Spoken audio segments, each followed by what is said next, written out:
ধন্যবাদ জানাই তাকে।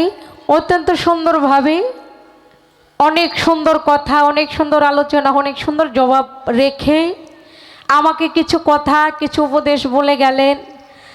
যেখানে আমাকে বললেন, আমি একটা প্রশ্ন তাকে করেছিলাম, আপনারা বসেন, ভাবগানে যাব, অবশ্যই যাব, কিন্তু কিছু আলোচনা আছে যেটা আমাকে রেখে তারপর যাইতে হবে। কারণ জানেন, একবার জোয়ার আসলে ওই জোয়ারটা একবার চলে গেলে আবার আসতে সময় লাগে। ঠিক তেমনি ভাবের কথা কেটে গেলে আসতে সময় লাগে। সেই সময়টুকুই শুধু আলোচনা করবে, এর বেশি না। ছোট করে একটা গান করব, তারপর আমি ভাবে দরকার হয় 2টা গাবো, সমস্যা নাই। তবে এবার কথা বলতে বলতে এমন জায়গা থেকে মেসাল দিছে, ও ফকির সাহেব, এখন কোরআন খুইলা দেখি যে একটা জায়গার মধ্যে আলীর কথা নাই। সূরা নিসা খুলেন, এই যে কোরআন তো সাথেই, কি আছে ওই জায়গায়? 207 নং আয়াত। কোরআন খুলেন, কোরআন তো যার যার সাথেই আছে। কি আছে? হে মুমিনগণ, তোমরা আনুগত্য করো আল্লাহরও, আনুগত্য করো রাসূলেরও, এবং তোমাদের মধ্যে থেকে কর্তৃত্বের অধিকারীদের, এবং অতঃপর কোনো বিষয় যদি তোমরা মতবিরোধ করো তাহলে তা আল্লাহ ও রাসূলের দিকে প্রত্যাপন করাও। যদি তোমরা আল্লাহর শেষ দিনের প্রতি ঈমান রাখা, এটি উত্তম এবং পরিণামে উৎকৃষ্টতর। তাহলে এখানে মাওলা আলীর নাম কোথায় আসলো? আরেকটা বলছে ওইটার মধ্যেও নাই। সূরা বাকারা বলছে 207, ওইখানে কি আছে বাংলা অর্থটাই বলি, এটা যার যার মোবাইল বা কোরআন খুললেই দেখতে পারবেন। সেখানে লেখা আছে, যখন তাকে বলা হয় আল্লাহকে ভয় করো, তখন সেই আন্তাভিমান তাকে পাপ করতে উৎসাহ দেয়। সুতরাং জাহান্নাম তার জন্য যথেষ্ট, এবং তা কতই না সেই মন্দর নমুনা। এই কথা লেখা, এখানে তো কোনো আলীর নাম লেখা নাই। যতগুলা বলছেন নাই, আসতে নাই, কিন্তু এবার প্রশ্ন করছে কঠিন করে। প্রশ্নের জবাব আগে দেওয়া লই, তারপরে গান। কি প্রশ্ন করছে? যে কোনো মাজার শরীফ বলা হয়, হ্যাঁ, মদিনা শরীফ, কাবা শরীফ, মক্কা শরীফ, ভান্ডার শরীফ আছে না, কিন্তু এই মসজিদে শরীফ বলা হয় না কেন? আচ্ছা বাবা, শরীফ শর্ত মানে শরীফ শব্দের অর্থ কি? উত্তম বাহার। আর যেখানে মসজিদে নববী, সেখানে উত্তম বাহার তো এমনিতেই হয়ে রয়েছে, ওইখানে উত্তম বাহার কি লেখার দরকার আছে কিনা বাবা? সেখানে উত্তমের চাইতে উত্তম কাজ হবে সেখানে আল্লাহ রাসূলের গুণগান করা। আর যদি বলেন সেখানে সাধারণ একটা মসজিদ বিষয়, সেটা একটা শিক্ষালয়, কি বাবা, শিক্ষার জায়গা, ওইখানে উত্তম বাহার না বললেও হয়, কিন্তু এমনিতেই হয়ে যায়। আজকে এবার একটা প্রশ্ন করছে, যেমন একটা নামাজ আছে সপ্তাহে একবার, নয় মাসে একবার, নয় বছরে একবার, নইলে সারা জীবনে একবার পড়তে হয়। সেই কোন নামাজ, কত রাকাত, কোন রাকাতে কতবার কি বলতে হয়, তার দোয়া কি বলছে না? প্রশ্নটা করছে না? প্রশ্নের জবাবটাকে শোনেন। নামাজটা বড় কঠিন বিষয়। সেটা হইল সালাতুস তাসবিহ। কি? সালাতুস তাসবিহ। ওই নামাজটা হলো সালাতুস তাসবিহ। ইহা 4 রাকাত, প্রতি রাকাতে 75 বার করে কি বলতে হয়? 4 রাকাত নামাজ। কয় রাকাতের কথা বলছে না? এটা হইল 4 রাকাত, প্রতি রাকাতে 75 বার কি বলতে হবে? যেমন সূরা ফাতিহার আগে সেটা হইল 15 বার পড়তে হবে, এবং রুকুর আগে 10 বার, রুকুতে গিয়া 10 বার, সিজদায় গিয়া 10 বার, বসিয়া 10 বার, সিজদায় আবারও 10 বার সূরা ফাতিহা। আস্তে এইভাবে প্রতি রাকাতে 75 বার, মোট 4 রাকাতে 300 বার। সেই সালাতুস তাসবিহের দোয়া হইল যেমন সুবহানাল্লাহি আলহামদুলিল্লাহি আলাইহি ইলাহা ইল্লাল্লাহু আল্লাহু আকবার।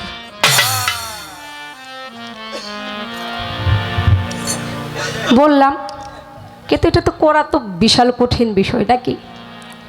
এই ছিল তার কথা। আমি রাখার চেষ্টা করলাম। এবার আসতে একটা গান গাইছি না, তোমার সনে প্রেম করি আমার পরাণ ভরে নাই, আগের নালিশ কইরে রাখি আবার যেন তোমার দেখা পাই। আচ্ছা, আমাকে দরবার থেকে আপনারা কি বলছিলেন? হ্যাঁ, সেখানে বলছিল, কিন্তু আমি নবীর কথা বলে কিন্তু গানটা রাখছি যে তার সাহাবাদের সাথে যে তার ওই শিকারীগণের সাথে ওই শিকারীগণ তার সাথে প্রেম করে মনটা ভরলো না, তারপর আমি গানটা রাখছি না, রাখছি কি না? তারপর ওইখান থেকে কথা রাখে একটা গান ডাকছে, কালির লেখায় আলেম হয় না। আরে কিভাবে আলেম হয় না? এলেম ছাড়া কোনো সাধন হইব না। আগে এলেমের সাধন শিক্ষা গ্রহণ করতে হবে। ওই ভুল ভাল কথা আপনারা বলতে পারেন, ওই মিথ্যা কথাও বলতে পারেন, কিন্তু শরীয়তে মিথ্যা কথা বলা যাবে না। আমি বলছিলাম যে কোরআন মতে আমি বললাম, কিন্তু কোরআনটারে কি আমি ব্যাখ্যা করছি? এটা ব্যাখ্যা করছিল আমার খাজা বাবা। সেখান থেকে আমি বলছিলাম, বাবারে, কিন্তু হক্কানি একজন ফকির যে সেও মিথ্যা কথা বলতে পারে না, কিন্তু ফকির নামের ফক্কর যারা তারা বলতে পারে। আপনি ভালো ফকির, আপনি সত্য কথা বলেন, ঠিক আছে। আমি কিন্তু যেটা আমি জানি না সেটা বলবো, আমি সোনালী সরকার আমি জানি না, তাতে সমস্যা কি? সমস্যা আছে? আর বিশেষ করে আমরা বাউল গান যারা করি তারা যতই কোরআন পড়ি না কেন, ওইটা ভুল আছে আমিও জানি, কিন্তু ভালো এর জন্যই তো বলা হয় ভালো শিক্ষা করতে হয়।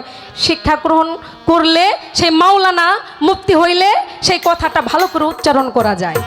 এর জন্য তো আমিও তো সেই কথাই বলি, কালির লেখায় আলেম হয় না। আমি বলি এই এলেম ছাড়া কোনো সাধনই হইব না, এলেম ছাড়া কোনো সাধন হইব না। একটা গানায় বলছে, গানটাকে শোনেন। কেন হবে না? কোনো সাধন মজনই হইব না। কার কথা কইবেন? যত বড় মাওলানাই থাক না কেন, যাই হোক না কেন, যত বড় ফকিরই থাক না কেন, কিন্তু এলেম শিক্ষা আগে দরকার, অবশ্যই অবশ্যই দরকার। কে গুরু কে শিষ্য, গানটাকে শুনেন তাহলে বুঝতে পারবেন।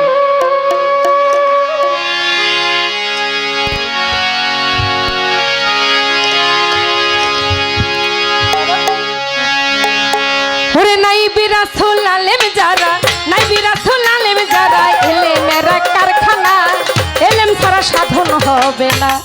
ফকির তোমরা জানো না গো, ফকির তোমরা জানো না, এই এলেম ছাড়া সাধন হবে না।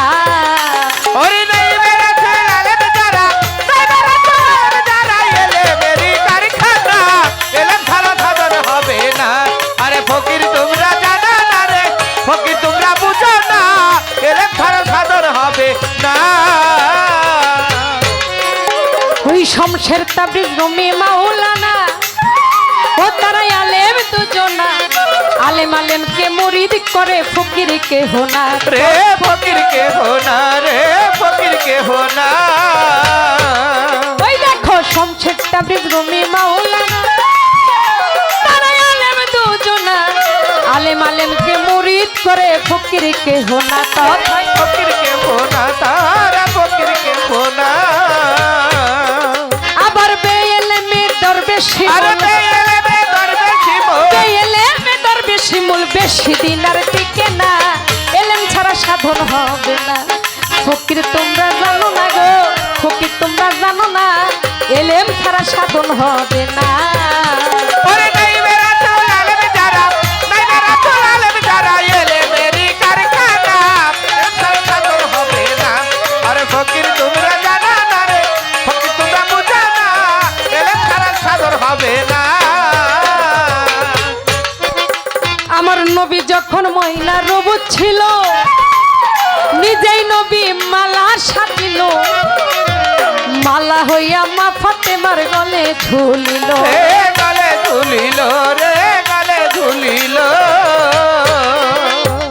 নবী যখন মহিলা রবুত ছিল, নিজেই নবী মালা সাজিল, মালা হইয়া মা ফাতেমার গলে ঝুলিল, রে গলে ঝুলিল, রে গলে ঝুলিল। ও সেথাই নবী গুরু ফাতেমা শিষ্য, নবী গুরু ফাতেমা শিষ্য, নবী গুরু ফাতেমা শিষ্য, মূলের হিসাব জানো না, এলেম ছাড়া সাধন হবে না। ফকির তোমরা জানো না গো, ফকির তোমরা জানো না, এই এলেম ছাড়া সাধন হবে না। আরে নাইবি রাসূল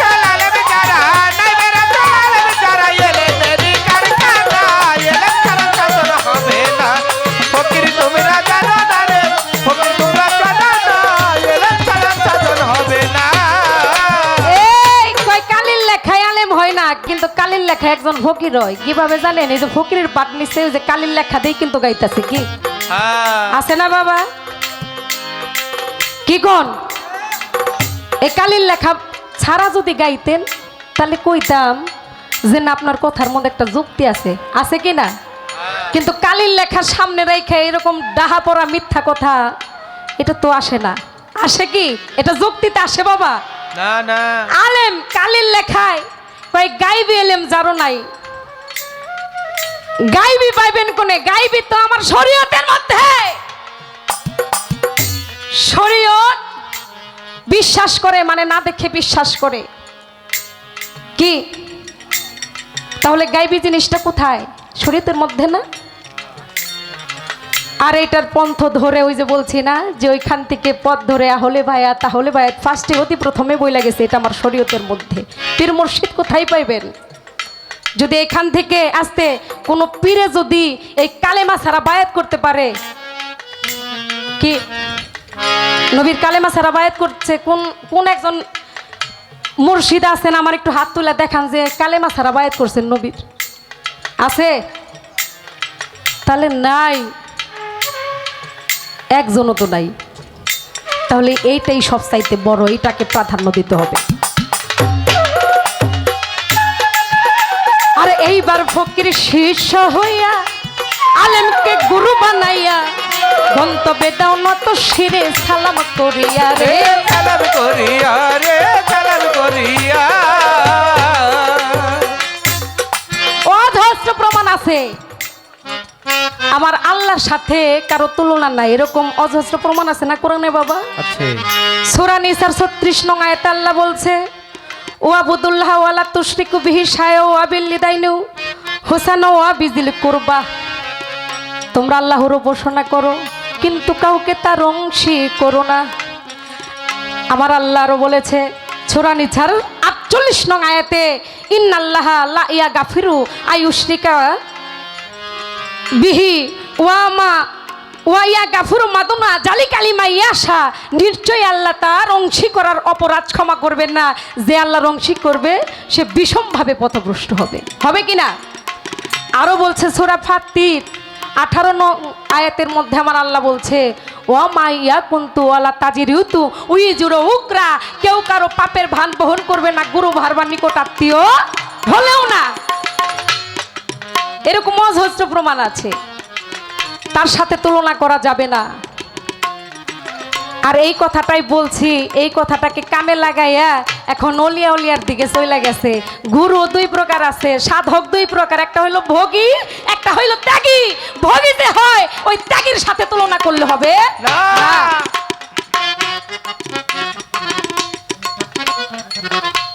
তাই গানের মধ্যে কি কইছে? এইবার ফকির শীর্ষ হইয়া আলেমকে গুরু বানাইয়া গন্তব্যে দাও নত শিরে সালাম করিয়া রে সালাম করিয়া রে সালাম করিয়া রে সালাম করিয়া। ওরে পাইল দিবে দুয়ানিয়া পাইল দিবে দুয়ানিয়া। এই আলেমের দুয়ানিয়া গায়ো শহীদ গান বাজনা এলেম সারা সাধন হবে না। ও ফকির তোমরা জানো না গো, ফকির তোমরা জানো না এলেম সারা সাধন হবে না। ওরে নাই মেরা চলালে বিচারা, নাই মেরা চলালে বিচারা, এলে মেরি কারখানা, এলে সারা সাধন হবে না। ওরে ফকির তোমরা জানো না রে, ফকির তোমরা জানো না, এলে সারা সাধন হবে না। এই কাগজের একটা আয়াত খাইয়া সে একজন আউলিয়া হয়ে গেছিল। কে সেটা? কে ছিল? সেই ওয়াজ পাগল। এই কোরআনের একটা আয়াত খাইয়া কয় গাইবে এলেম যার নাই। কে বলছে? এই কোরআনের আয়াত যদি বিশ্বাস কইরা সেটা খায়, সেটা খায় তো আউলিয়া হয়ে গেছে, প্রমাণ আছে। তাহলে আপনি গানের সাথে তো মিলল না, হয়েছে না বাবা? আপনারা শুনেন নাই যে একটা আয়াত খায়া হলে হয়ে গেছে? আস্তে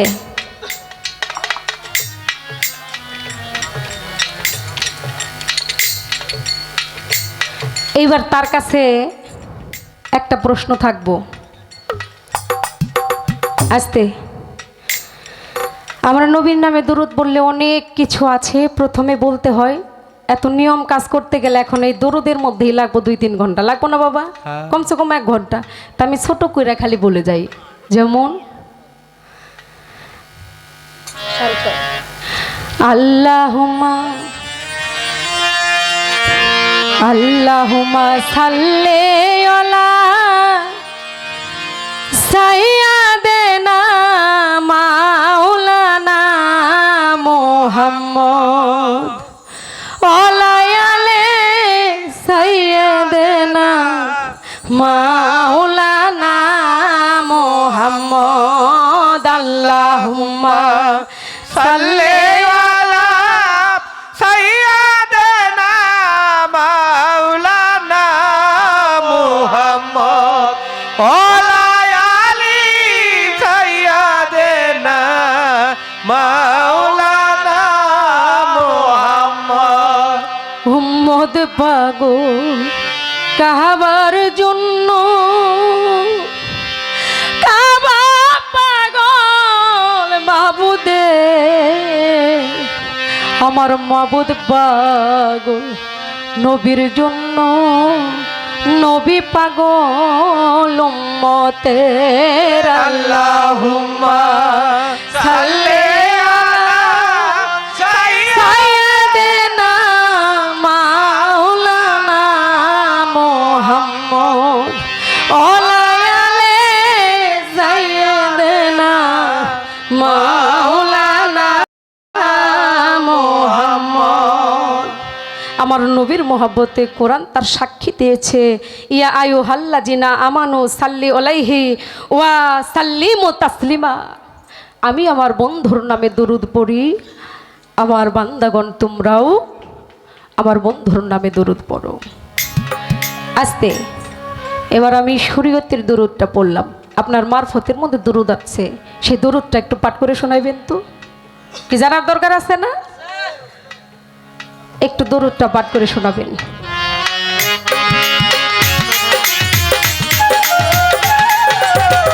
এলেম ছাড়া সাধন হবে না, আরে ফকির তোমরা জানো না রে, ফকির তোমরা জানো না, এলেম ছাড়া সাধন হবে না।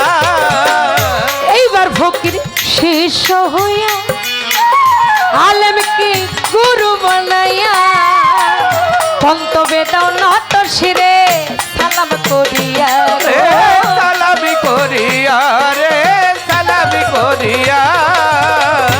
এইবার ফকির শিষ্য হইয়া আলেমকে গুরু বানাইয়া, গন্তব্যে দাও নত শিরে সালাম করিয়া, রে সালামি করিয়া, রে সালামি করিয়া।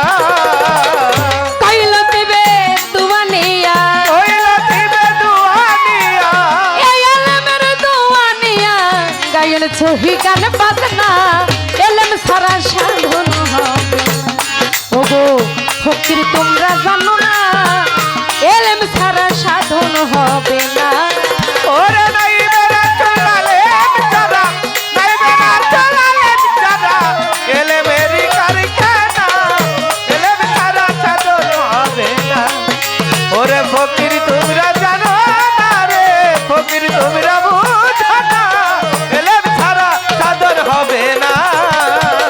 নাই বিরাজ আলেম যারা, নাই বিরাজ আলেম যারা, এলেমের কারখানা, এলেম ছাড়া সাধন হবে না। ওগো ফকির তোমরা জানো না গো, ফকির তোমরা জানো না, এলেম ছাড়া সাধন হবে না। ফকির তোমরা জানো না, ফকির তোমরা বোঝো না গো, এই এলেম ছাড়া সাধন হবে না। খুবই আছে আমাদের প্রত্যেকটা, আমার নবীর উম্মত যারা আছি, আমার দয়াল নবী বলেছে, আমি গর্ভে থাকা অবস্থায় আমার পিতা পরপারে চলে গেছে, আমার পিতাকে আমি দেখতে পারি নাই। ওই সন্তানই তো দুনিয়ার মধ্যে হতভাগা, যে দুনিয়ার বুকে আইসা বাবার আদর বাবার ভালোবাসা পাইল না। ওর মতো হতভাগা দুনিয়ার মধ্যে আর নাই। দুনিয়ার বুকে বলে যে আমি গর্বে থাকা অবস্থায় আমার পিতা চলে গেছে, পরপরে পিতাকে দেখি নাই। আমার বাবার আদর কি জিনিস আমি মুহাম্মদ পাই নাই। 7 বছর বয়সে আমার মা সেও চলে গেছে, মায়ের আদর কি আমি পাই নাই। মা কি জিনিস আমি বুঝি না, তার ভালোবাসা কি জিনিস পরে আমি কিছুই পাইনি। তাই আমি এতিম হয়েছি। আমার আল্লাহ আমার দয়াল নবীকে দিয়া শিক্ষা দিয়ে গেছে যে এতিম হইলে এতিমের যে যন্ত্রণা, এতিমের যে বেদনা, এতিম না হইলে কেউ বুঝতে পারবে না। বাবা, এই যে যারা চাতক পাখির মতো চেয়ে আছে, অনেকেই আসে তথ্য শোনার জন্য, অনেকেই আসে যে এই দুনিয়ার বুকে 3টা বান্ধব শ্রেষ্ঠ। 1 নাম্বার হইল আমার গর্ভধারিণী মা, দ্বিতীয়ত হচ্ছে আমার বাবা, আর হইল যার যার মুর্শিদ। দুনিয়ার বুকে আমার মা বাবার মতো আপন কেউ নাই।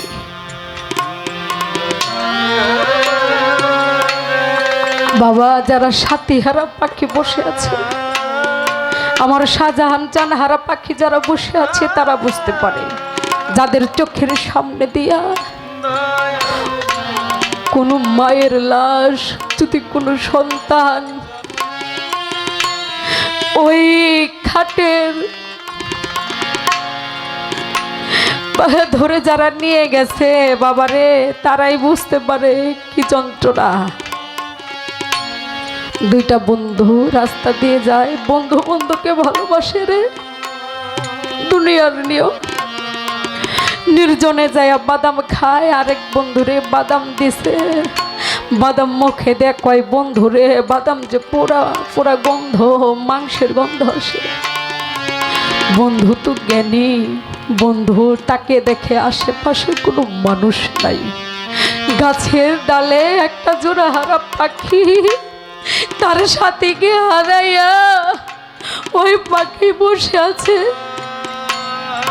কয় ভাই রে, ওই দেখ জোড়া হারা পাখি সঙ্গের সাথীকে হারাইয়া বসে আছে, ওর যে দেহটা পুড়তে পুড়তে পুড়তে পুড়তে কাবাব হয়ে গেছে রে। তাই পুরা পুরা গন্ধ। কয় আমরা যারা পিতা মাতা হারা সন্তান আছি, মুর্শিদ হারা ভক্ত এখানে আছে, তাদের সেই পোড়া পোড়া গন্ধটা কয়। আমার মা 10 মাস 10 দিন গর্ভে রেখে আমাকে দুনিয়ার মুখে আনছে। আমি একটা সময় গেছে, আমার হাত থাকতে আমি খাইতে পারি নাই, পা থাকতে পরিচালনা করতে পারি নাই। আমার মা নিজের জীবন ত্যাগ করে যে বাঁচবে কিনা মরবে এই দুনিয়ার বুকে আনলো, কিন্তু সে মার কর্ম করতে পারলাম না। তার আগে মা আমাকে ছেড়ে, যাদেরকে ছেড়ে চলে গেছে, সাদা কাপড়ে মুড়াইয়া ওই সন্তান বুঝতে পারে। সাদা কাপড় পরাইয়া মাইরে খাটে শোয়াইয়া আমার মাই, তোমরা যাও রে লো আমার মাই, তোমরা কই যাও রে লইয়া।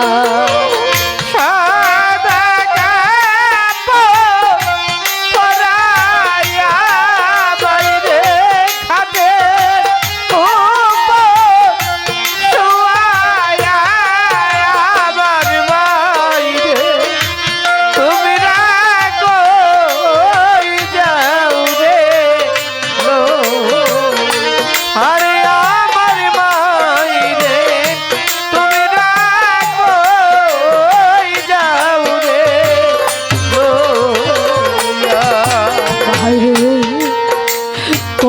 কষ্ট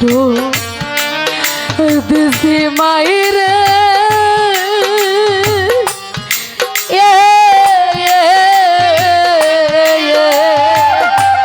ওরে আমি বুঝিয়া না বুঝিয়া আই রে কত কষ্ট দিছি মাইরে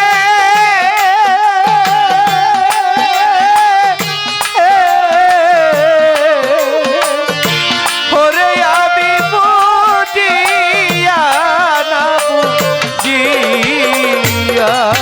হাইরে কত কষ্ট দরদি দিছি মাহিরে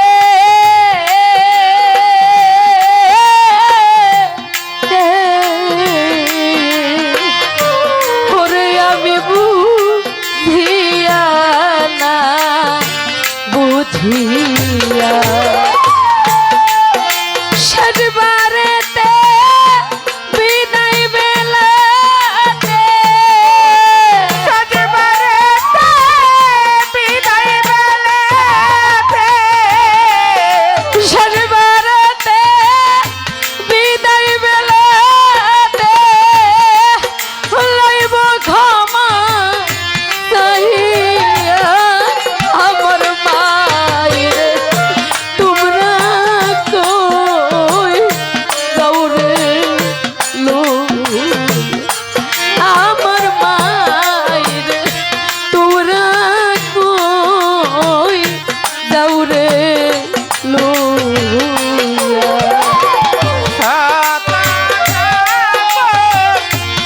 পরায়া মাইরে হাতের উপর শোয়ায়া আমার মাইরে তুমি কই যাও রে লো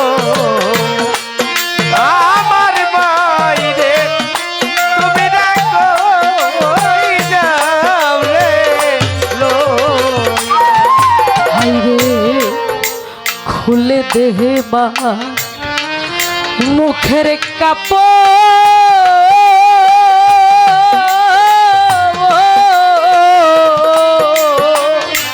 আমার বাইরে দেখব একবার তাইয়া তোরা খুলে দে মা মুখের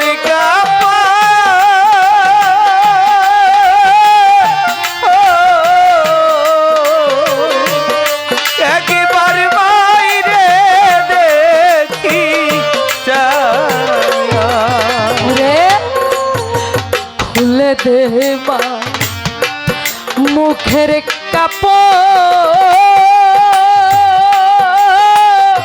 ও আমার মাইরে দেখব একবার তাইয়া ছেড়ে দে মা দুধের দাবি ছেড়ে দে মা দুধের দাবি ছেড়ে দে মা দুধের দাবি ঋণী যাই রে ও আমার মাইরে তোমরা কই যাও রে লুকুয়া আমার মাইরে তুমি কই যাও রে লোয়া আরে আমার মাইরে তুমি কই যাও রে লোয়া আমার মাই গেছে তার আপন দেশে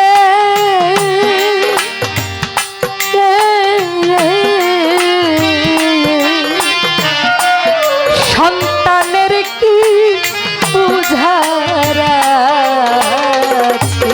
আমার মাই গেছে তার আপন দেশে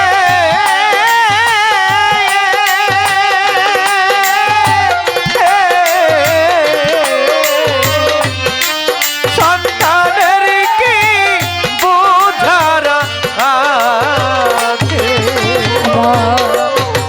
পাই গেছে তার আপন দেশে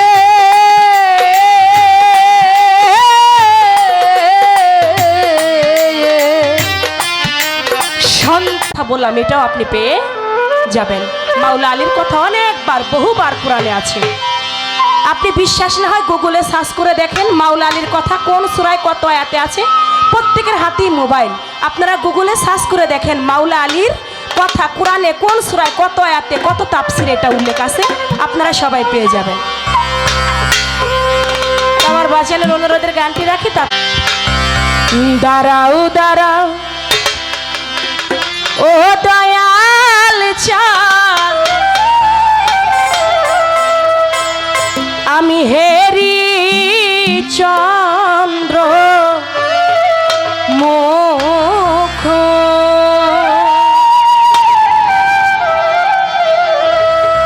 চন্দ্র মুখ ও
কহিলা গেল রে সারুচা ওরে ফাঁকি দিয়া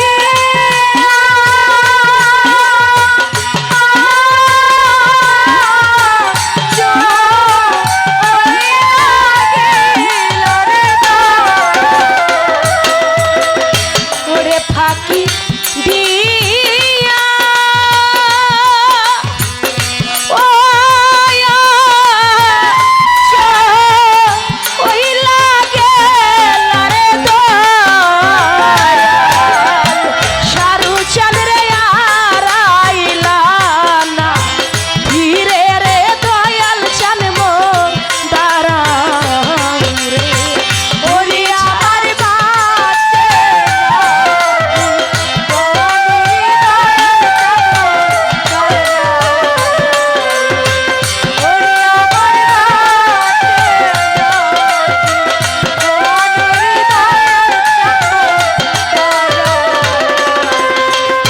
নায়িকা রে মাতা নায়িকা পিতাই আমার নায়িকা চূড়া ভাই নায়িকা রে মাতা নায়িকা পিতা নায়িকা ভাই নায়িকা মাতা নায়িকা পিতা রে আমার নায়িকা ছুরে ভাই এই জগতে ও দয়াল আপন বলতে রে আমার এই জগতে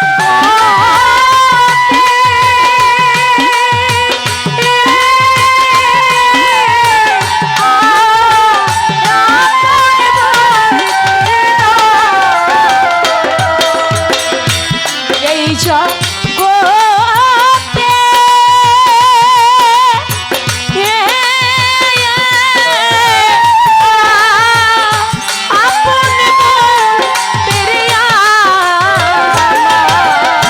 সারুচান রে আহার নাই আমার কেহ রে দয়াল জান মোর দ্বারা তুমি ছাড়া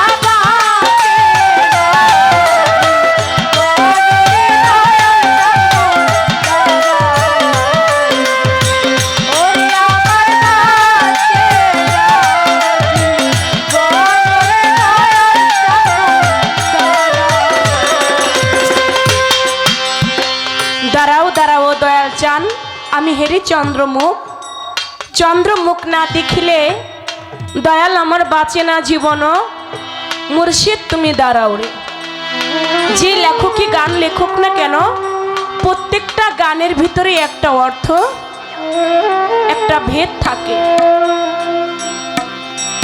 আমার গণেশা বাবার একজন ভক্ত গণেশা বাবার দরবারে গিয়েছে দেখা যাচ্ছে ওরসের সময় হলে গাছের প্রথম যে ফলটা ধরে ওই ফলটা নিয়ে দয়ালের দরবারে দেয় একটা পালের মুরগি থাকলে মুরগিতে একটা ডিম পারলে ওই ডিমটা নিয়ে গুরুর দরবারে আগে দেয় পালের একটা মুরগি আগে দিবে হাঁস দিবে এমনি ভাবে দিতে থাকে আর অন্য অন্য ভক্তরা দয়ালের দরবারে উরুষের সময় আসলে কেউ গরু দেয় কেউ মহিষ দেয় কেউ লক্ষ লক্ষ টাকা পয়সা দেয় কিন্তু তাদেরকে দয়াল বেশি ভালোবাসে না দয়াল বেশি ভালোবাসে নিজামকে ওই ভক্তরা খুব রাগ হয়েছে আমরা এত এত টাকা পয়সা দেই দয়াল আমাদেরকে এত বেশি ভালোবাসে না যে নিজাম উরুষের সময় হইলে 100 টাকা নজরানা দেয় বা একটা মুরগি দেয় একটা হাঁস দেয় বা একটা ডিম দেয় দয়াল খালি বারবারে নিজামকে ডাকে নিজামকে এত ভালো কেন বাসে এটা আমার দয়ালের কাছে জানবো উরুষ শেষ নিজাম বাড়ি চলে গেছে ওই 6 জন ভক্ত আর বিদায় নেয় নাই ওই 6 জন ভক্ত যাইয়া বলে দয়াল আপনাকে একটা কথা বলতে হবে বলে কি বাবা আপনার কত ভক্ত, আমরা গরু দেই, ওর সে সময় মহিষ দেই, লক্ষ লক্ষ টাকা দেই। আপনি আমাদের কথা তেমন একটা বলেন না। যে নিজাম 100 টাকা 50 টাকা নজরানা দেয়, একটা মুরগি দেয়, এর বেশি কোনোদিন কিছু দেয় না। আপনি বারবার খালি নিজামের কথাই কন, নিজাম রে ভালোবাসেন, এত ভালো কেন বাসেন এটা বলতে হবে, না হলে আমরা খুব কষ্ট পেয়েছি দয়াল। বলে বাবা নিজামকে কেন এত ভালোবাসি তোমরা জানতে চাও? তাহলে চলো নিজামের বাড়িতে।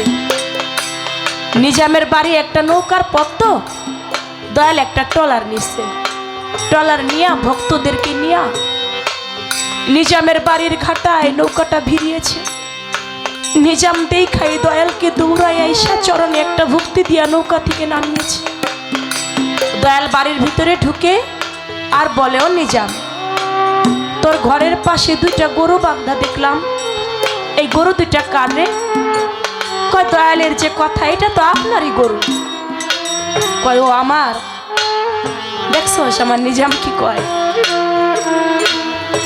ঘরের ভিতরে বসছে, বলে নিজাম এই যে ঘরটার মধ্যে বসছে, এই ঘরটা কারে নিজাম? বলে আমার দয়ালের যে কথায়, ঘর তো আপনারই ঘর। কয় দেখ এই ঘর বলে আমার ঘর। কয় বাবা এই যে ছোট ছোট 2টা বাচ্চা দেখি হাঁটা চলা করে, ওরা কার? কয় দয়াল ওরা তো আপনারই। ওই যে কত সুন্দর একটা রমণী, ওইটা কার? কয় দয়াল ওইটাও আপনার। কিছুক্ষণ দয়াল অপেক্ষা করছে, অপেক্ষা শেষ। ওই 6 জন ভক্তদের বলতেছে তোমরা একটা কাজ করো, পথে আসার সময় যে 2টা গরু বান্ধা দেখলা, ওই গরু 2টা নাকি আমার, আমার হইলে এখানে থাকবে কেন? ওদেরকে আমার ট্রলারের মধ্যে উঠাও। নিয়ে উঠাইছে। কয় যে ঘরটার মধ্যে বসছি এই ঘরটা নাকি আমার, তাহলে এই ঘরটা এখানে থাকবে কেন? তোমরা এই ঘরটাকে ভেঙে আমার ট্রলারের মধ্যে উঠাই নাও। এই বাড়িতে ছোট ছোট 2টা বাচ্চা হাঁটা চলা করতেছে, বাচ্চা 2টাও নাকি আমার। আমার যদি হয় তাহলে ওরা এখানে কেন থাকবে? ওদেরকেও ট্রলারের মধ্যে উঠাই নিয়ে যাও। এই যে সুন্দরী একটা নারী, এই যে হাঁটা চলা করতেছে, এইটাও নাকি আমার, ওরাও আমার নৌকার মধ্যে উঠাই নিয়ে যাও। সবাইকে যখন নৌকার মধ্যে উঠানো হয়ে গেছে, দয়াল নৌকাটা ছেড়ে দিয়ে চলে যাচ্ছে। আর নিজাম পিছন দিকে শুধু ডাকে, দাঁড়াও ও মুর্শিদ চাঁদেরি চন্দ্র মুখ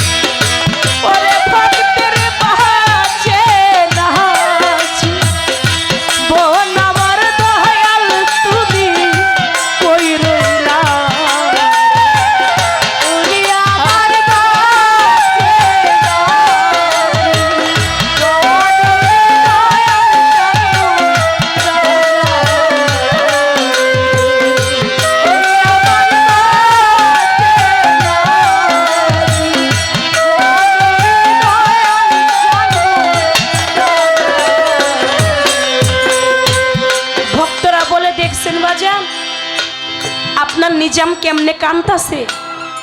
আপনি নিজামের ঘর ভেঙে নিয়ে যাচ্ছেন, এই দুঃখে আর স্ত্রী পুত্র গরু ছাগল সব নিয়ে যাইতাছেন। দেখেন এই দুঃখে নিজাম কেমনে কাঁদতেছে। কয় এজন্য কান্দে? তা তুমি একটা ট্রলারটা একটু ঘোরাও তো দেখি, ওর কাছে যাই। যে বলে নিজাম তুমি কান্দো কেন বাবা? আমি তোমার ঘর ভেঙে নিয়ে যাই এজন্য কান্দো? বলে না দয়াল, বলে আমি তোমার পালের গরু নিয়ে যাই এজন্য কান্দো? কই না দয়াল, আমি তোমার স্ত্রী পুত্র নিয়ে যাই এজন্য কান্দো? বলে না দয়াল। বলে তাহলে কান্দো কেন? বলে কান্দি বাজান সব কিছুর জায়গা তোমার নৌকার মধ্যে হইল। ও মুর্শিদ আমার জায়গাটা কি তোমার নৌকায় হইল না?